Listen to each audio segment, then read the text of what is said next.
Welcome everybody to this week's Modern Sales Mastery Show. As usual, I am Felipe Gonzalez, your event host for today and social media coordinator here at Vengreso. I would like to welcome all of you to this week's episode. Please let us know in the comments below where you're tuning in from. Now is the time to start inviting all of your connections to our live interview. But first, let me introduce your show host and her guest. She is the very insightful co founder and chief visibility officer here at Vengreso. Please help me welcome the LinkedIn expert herself, Viveka von Rosen. Welcome, Viveka. Hello, everybody. Thank you so much, Felipe. Hi, everyone. Calling in from a beautiful Costa Rica, though you can't tell in the background. I love that you can WFH, work from here. It's not even, or work from home. It's not even about, anyway, I'm going off and on. So let me just introduce my friend, Alice Heiman. I am really thrilled. This is actually the second time we've had Alice on the show because she's just a wealth of information. She's super awesome.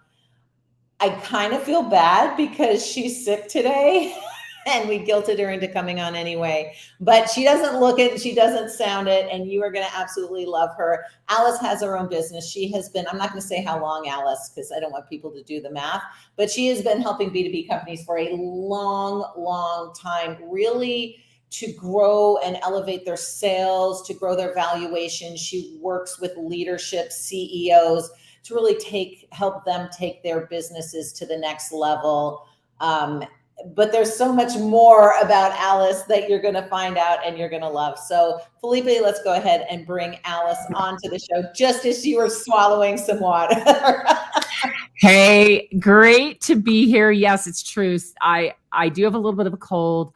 I had the wonderful experience of being in Scottsdale last Thursday, Friday, Saturday, Sunday, masterminding with my mastermind group. And we haven't done that in person, of course, since before COVID, but somewhere between Scottsdale and Reno, I got a cold.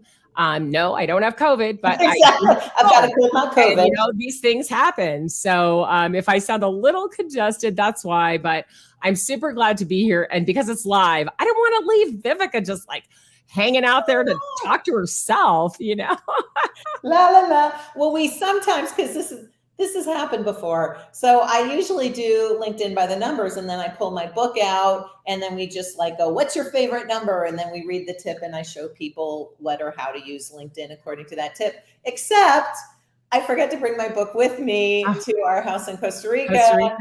Yeah.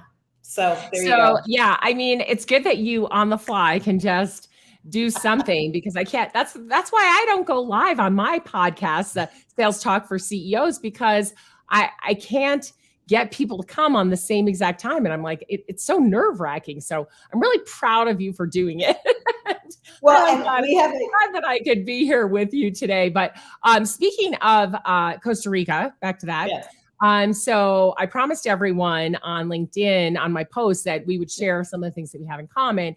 And although Viv is living her dream in Costa Rica, I love Costa Rica also. And so I decided now, since Viv has a place down there, I don't have to buy one. I'm just going to go stay with you. So isn't that perfect, everybody? I mean, I get to live my dream with Viv.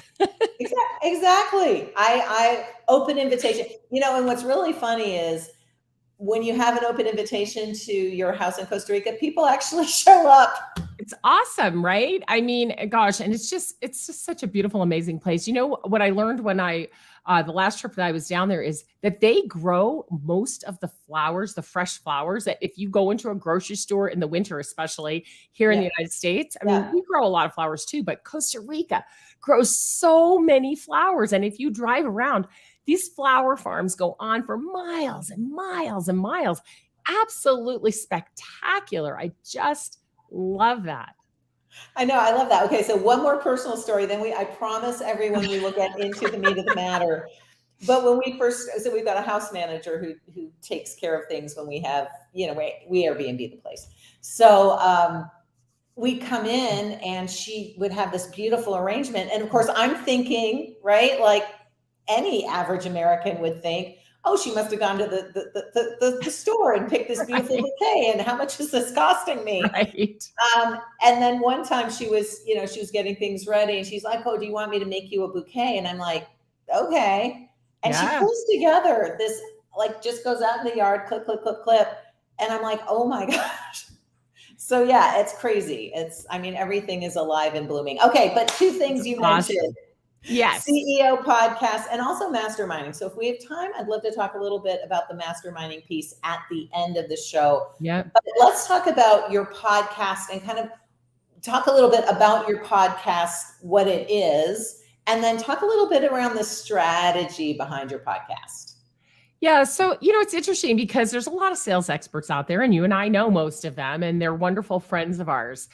And over the years, many years, over 20 years of me working with SMBs, most of my clients are under $100 million in revenues, and they're usually at least at, between 10 and 20, but they're trying to double in size. Yeah. Some of my $20 million companies want to be $100 million companies within 5 years. So they really want to scale, right? So in order to scale your sales and to really do well in this marketplace, I started to think, gosh, the sales leaders just can't do it. Even the CRO can't do it. It really comes down to the CEO being the leader of sales. Now, of course, the CEO is the leader of everything, right? I mean, we know that.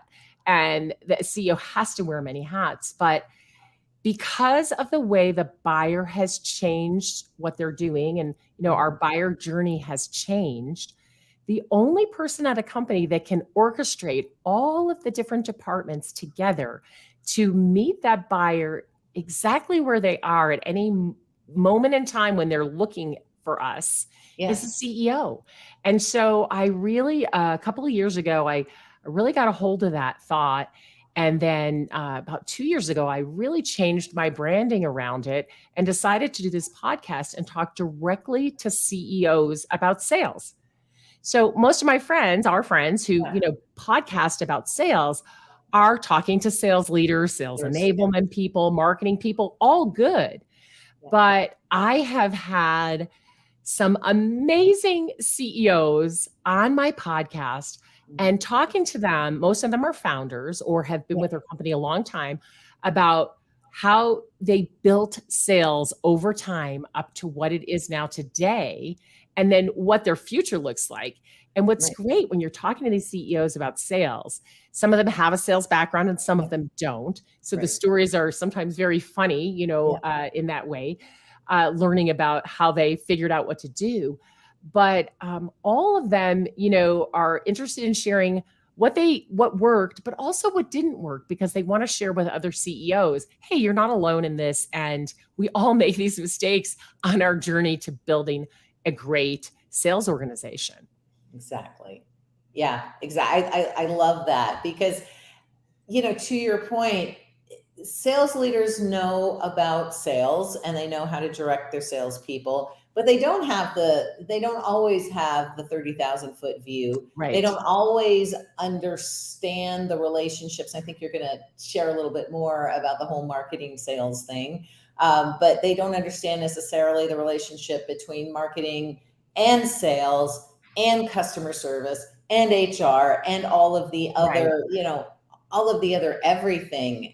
But I also laugh because those CEOs who came in as engineers, right? Right. The CEO. Right. Well, if you listen to my podcast with Melanie Fillet, which was one of the early ones that I did, she and her co-founder were working in a company, not doing anything to do with sales, and they were trying to find a solution and they couldn't find it. So they were like, wow, it's not out there. So we're going to have to build it. And then Melanie tells a story. You should listen to the podcast because she tells it better than I do. But she pulls her friend who became her co-founder into the elevator and says, okay.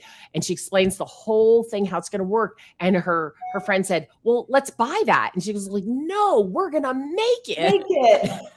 And Melanie tells how, when she started, she didn't know anything about sales and the lessons that she learned. And even like Steve Benson, when I interviewed him, how he came from sales. He lived sales. He was a great sales guy, his whole life. And then he starts a company. He's like, I know how to do this part of sales. I don't know how to do all of these other things. So when we're, starting our companies, whether we came from sales or not, now we have to not only run our company, right, but we have to figure out how to build sales from scratch. And today, when we think about sales, Viv, we can't just think about sellers. Usually you say sales and people are all focused on the sales team, right? The sellers and the people who manage the sellers.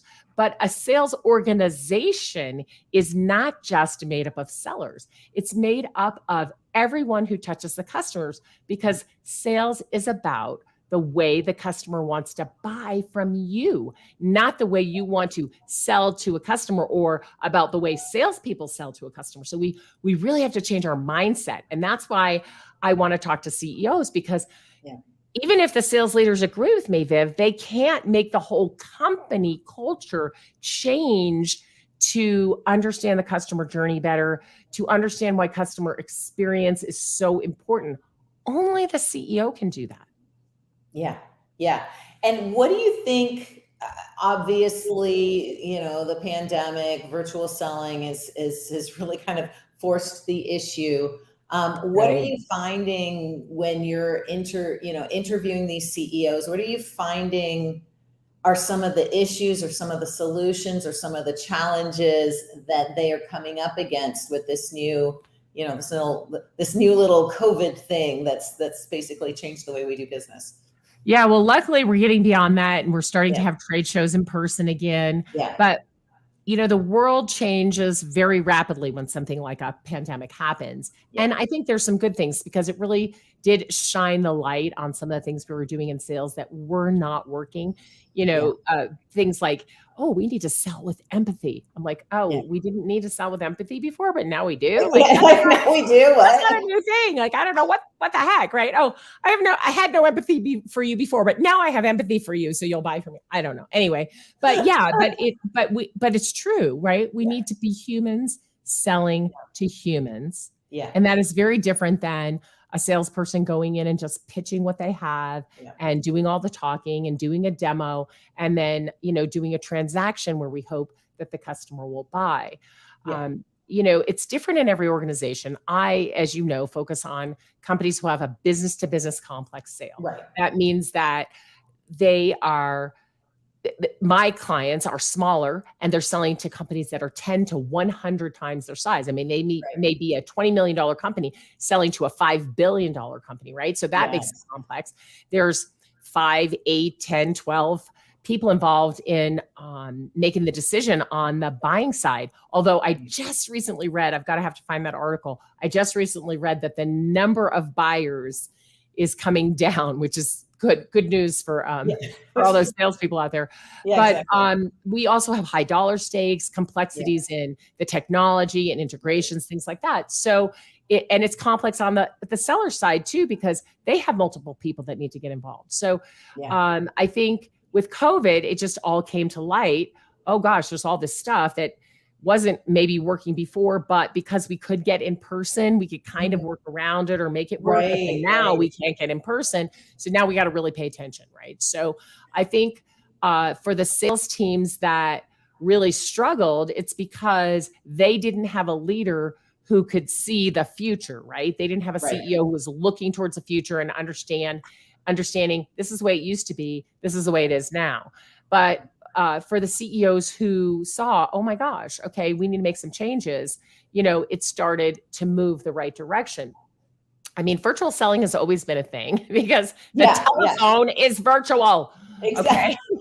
I mean, right? That's how we sold when I was young. We had a phone. So we didn't have the internet, but we still have phones even when you were young. I mean, a phone is virtual. It's synchronous, right? But it's virtual. So I think what's great now, though, and what all CEOs should recognize is there's so many great ways to meet the buyers exactly where they are, right? Yeah. Our buyers are digital. If we take a look at the research from Gartner, McKinsey, and we can pop some of those links in, what we know is that the buyers want an omni-channel experience, right? So, and we know from Gartner that about 40% of the buyers would prefer a seller-free a seller-free experience. Exactly. Now, we're talking about B2B sales. We're not talking about consumer, where we all expect to have a buyer-free experience. I just go on Amazon, put what I want, get it delivered to my home, right? We got really used to doing that during COVID. But now, take a lesson from consumer sales. B2B needs to step it up, right? So if you think about it, Viv, okay, if you're looking for some new software or a new product that you need to purchase for your company, do you have time to do that during your busy day when you're talking to customers and doing your work? Right. No. When do you do that? When do you usually do that research? Morning, evening, on the toilet. Right. So I do it on my mobile phone. I do it if I'm a parent and I'm, I get, exactly. I stop working at 6, I get dinner going, especially we're all working from home because we're working crazier hours, right? Get dinner, get those kids to bed. And between 9 and midnight, I'm looking for a solution. Right? You're doing it during those liminal times. Right. Exactly. But when are most people not available? They're not available salespeople aren't available between 9 and midnight. Your chat bot doesn't even work on your website between 9 and midnight, let alone, let's say we wanted to sell globally. My hours are 8 to 5 Central Time. Well, good for you, because I'm not looking between 8 and 5 Central Time. Exactly. Right? So I think that CEOs are starting to wake up to this, this whole omni-channel. We have to be able to sell without just depending on a salesperson to be able to make contact with the buyer or buyers, because there's always more than one. So let's say there's a team of 8 buyers trying to buy what you have. One of them's Googling, right? Looking for all your competitors, stopping at your website, looking to see if you have any videos. They're checking out your social media to see what's there. And they want, maybe to chat with your chatbot. And maybe somebody else wants to talk to a salesperson. Maybe somebody else just wants to watch your videos. And maybe somebody else wants to read all your blogs. So we have to have it all. We have to have it all there for that buyer, from hello to I am now your loyal customer. Because exactly. These CEOs are making this big mistake thinking, the sale ends when we get their signature and collect their money. No, CEOs. Salespeople need to know, it's as Jocko Vanderkoy says, it's a bow tie. It's not a funnel. That's right. They come in and they buy, and then you need to deepen that relationship, broaden it, renew, get more sales of other products, get them to be a walking advertisement for you so that they'll, introduce you. So there's this whole glorious world of the customer journey that we have to approach. And again, only the CEO can orchestrate all the departments in their company to really match that buyer journey, meet them where they are, and give them that exceptional experience that buyers really want, because they got choices, man. They don't need to stick around if you don't have what they need when they need it. That's exactly right. So we were going to go to commercial, but I think we're just going to keep talking, and then we can put the commercial at the end, Felipe, because this is just such an important topic right now.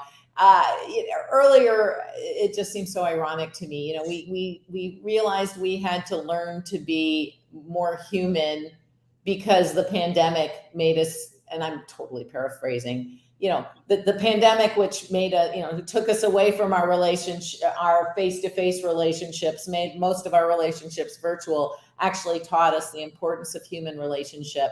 Right. Obviously, the omni-channel approach, and we'll deep dive into that a little bit more too. Because it's not just channels; it's like omni-time approach.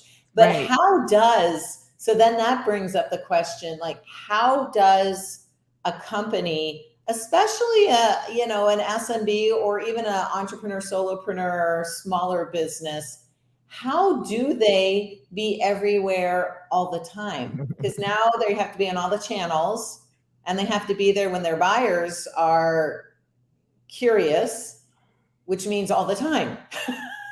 Oh yeah, it's really hard. And again, back to the CEO, right? And that's why Yeah. I want to talk to these CEOs about how they're doing it, because what they need to do, and what the CEOs who are having a lot of success are doing is really Yeah. starting with, all right, what is the buyer journey? Yeah.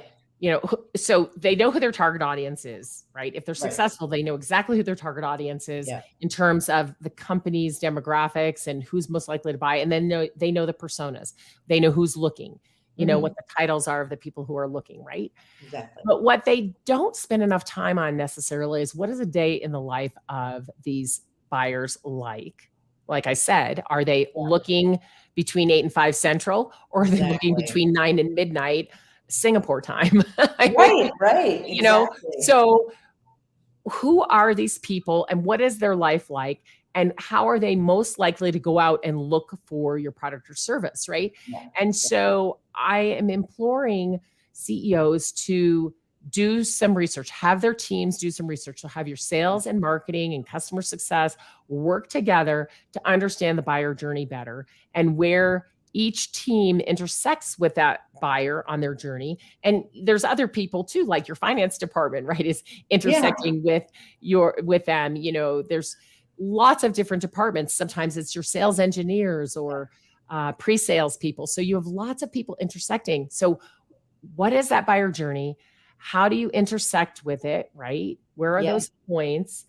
And then just stop and ask yourself, how can we make it easier to be our customer and harder to be our competitor? Ooh, I like that. How do we make it easier to be our customer and harder to be our competitor?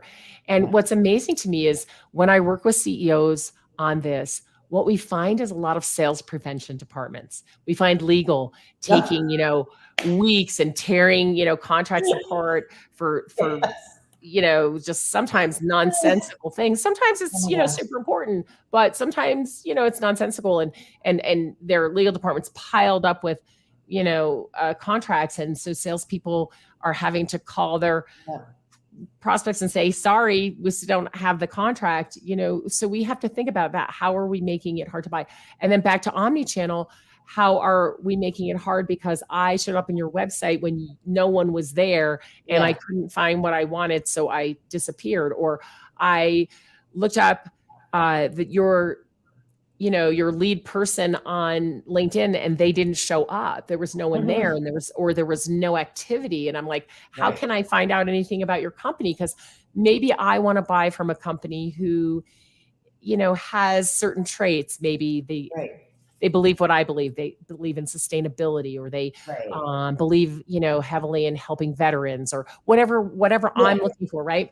But your company page didn't tell me anything about the people, the culture, or the culture, or the feelings. So I go to LinkedIn and I still can't find anything. So I'm like, I'm done with you. Next. I'm going to go to the next one. Right. Next. It's like a Tinder swipe, but it's for companies. Exactly. So if you know that your buyer is buying at crazy hours, then why not get a chat on your site and put somebody on it to answer 24/7? I mean, how much could that cost compared to the business that you're possibly losing? I mean, I had the most delightful experience with a company. I was looking, there's a lot of these gifting companies out there, and they're wonderful and I love them. And I was trying to get some information for a client, actually. And I went on this website and it was like 9 or 10 o'clock at night. And I just, perchance, a little chat thing popped up and I chatted, and it was a human being. I was shocked. What a concept. So I had such a lovely chat with this human being, and they helped me so much. And I was like, I was just floored, because I had gone to the other sites and it said, we'll be back at 8 o'clock Eastern time or whatever. And I was like, wow, I'm not going to buy be busy because then. I need what I need right now, and I was just surprised. So, I mean, I think there's things, and it was a small company. I believe there are things that we can do to make it easier. Video, so easy to make Oh videos gosh. today, Yeah. right? Oh my goodness gracious. You don't even need special equipment, right? Just make a video. And people are afraid to put their pricing on. Okay, some people's pricing is really complicated, but give me a ballpark at Yeah, least. yeah, So I yeah. know, I need to do this research on my own in my own time so that omni-channel experience. And I also want to know what other people are saying Yeah, about you. I want to know what your own employees are saying about you. exactly. So provide this, everywhere that you are should be where your customers are looking for you. And you need to do that research. So go do a voice of the customer survey and Yeah. find out what your customers are doing, why they buy from you, where they look for you, who they ask. Because, most people will ask, I'd be like, hey, Viv, who do you know that blah, blah, blah. And you'll Yeah. tell me, right? We do that all the Right. time. I'll ask you, who do you know Exactly. that? And you ask me. And then Yeah. as soon as I get the names, I go look them up on the internet. Exactly. What shows up when you Google yourself? Holy cow, right? Go Oh, right. Google your company right now and see what shows up. But Yeah. as CEO, you have to start to see how all of these departments are lining up against the buyer journey. And you've got to orchestrate them differently, help them change their mindset to understand that we have to provide that exceptional experience, which means we may need a live human to answer the chat 24/7. Or we may need to all actually show up on LinkedIn and be interesting, right? You want somebody to be interested in you, you have to be interesting. I mean, it's crazy. Amazing to me. I'm just thinking like all, these companies that are acquiring and growing bigger and bigger and bigger. And yet it seems to me, I'm thinking mostly telecoms, but it could be any company. The more they acquire, the less personal you get. And you think, well, you've got all these new employees. Of course, they end up firing a bunch of them, or letting them go, or right sizing, or whatever. But I'm just thinking, okay, I'm just going to, I don't know. T-Mobile. The one reason, two reasons we went to T-Mobile. They were cheaper, especially with the Magenta 55 plan. Right. So it was significantly less expensive than the other carrier, but their customer service used to be amazing. Yeah. Right? They had amazing customer service. And then they acquired or were acquired. I can't remember. Anyway, one or the other. They acquired or were acquired. And when my father passed away, I had to make 6 different phone calls where I was on hold for more than an hour, where they accidentally dropped me, where I had people who, and it is not their fault, people who English was not their native language, reading the same script word for word. And I knew because I'd heard it before, basically telling me they couldn't help me, but someone would be. And anyway, 4 months later, until I threatened to go, to the FCC, they were, and I'm just thinking to myself, but wait a second, how many employees do you have? How hard can it be? Yeah. Like, hey, all I can say is don't be T-Mobile, especially when you're a small company that's trying to grow and scale. Yeah. Like, be human, help humans do what they want to do, right? Anytime we help others to succeed, we're going to succeed, right? If we help our clients help their customers succeed, then we all win, right? So why would you? It's so short-sighted, I feel like, with these acquisitions, and they're laying off all of these people, and they're not repurposing their people, and they're looking, I guess, at the bottom line for next week. Like, but how many people have just listened to my story and are now rethinking T-Mobile? How many people have I talked to directly who are now, not that there's anyone any better, but no, and that's the problem with certain things that we buy. We're stuck, right? We're stuck with the bad service. We're stuck with, but we don't, but don't let that be you. We don't have to be that way. Like, what an opportunity. We can be better than that. Yeah. And we can get customers for life, not just customers for now, right? Exactly. They're not looking at the next shiny object and going to move as soon as they can from our company to another company. We want customers who want to stay with us, who believe what we believe, who who want to Yeah. work with us, who love that our finance department, when somebody calls them, are so polite and kind, especially Yeah. when there might be a bill overdue or something like Yeah, that. yeah, And that exactly. we have a great experience and always know who to call when something goes wrong, and that someone reaches out to us proactively, and that the Yeah. onboarding runs really smoothly, and that the onboarding happens in a way that works for us, not Exactly. what's best for who sold it to us, right? So I think that customer focus has always needed to be there, but now more than ever in the B2B sale, Yeah. people are expecting that really great service, Yeah. and they're expecting you to stand behind what you sell them and make Yeah. it right. Some of this is in that article I mentioned from the McKinsey Group that Jennifer Stanley and her colleagues wrote about what the B2B buyer is expecting today. And Yeah. it's really important for the CEO to know what their customers think of them, Yeah. why they bought, why Yeah. they stay, and why they would recommend, you Yeah. to another company, which, if you want selling to be easier, get referrals instead of cold Yeah. calling. Get people to Exactly. make introductions for you. If you nurture those, and that's something that all the CEOs that I talk to on my podcast, we talk about getting referrals. And it's something all great CEOs have in common. They're helping Exactly. their sales teams understand that referrals are gold. Yeah. Yeah. Absolutely. 100%. All right. Well, I knew we were going to have a good conversation. We didn't even have time for our ad. Any final word? Mario's literally calling me on my watch right now. Oh my gosh, that's so funny. Okay, fine, Mario. We're going to stop talking now. But I have to say, Fine. there's two more things that Viv and I have in common.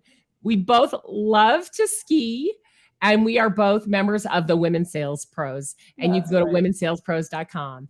So if you are a CEO or someone who supports a CEO, please tune into Sales Talk for CEOs with Alice Heiman. That's me. Yay! We've got her website down below. We've been sharing a lot of the links in the various different chats that we're going live to. Thank you. We didn't even get to talk about TEDx, but we'll talk about TEDx Reno Well, TEDx Reno, look it up, tedxreno.org. another day. Another All day. right, sweetie. Thank you so much. Bye. Great to see you. Bye, everyone.